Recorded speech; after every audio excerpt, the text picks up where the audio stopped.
প্রাতঃ ভ্রমণ করি আমরা কজন নেত্রকোনা। আমরা সবাই সকালে মিলে হাঁটি। আমাদের হাঁটার একটা সুন্দর গ্রুপ আছে।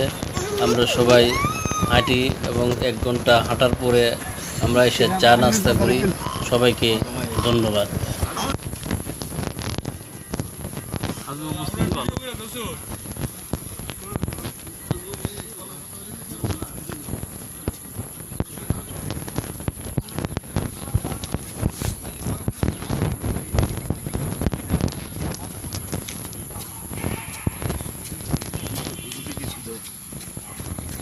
কি হাল লোকের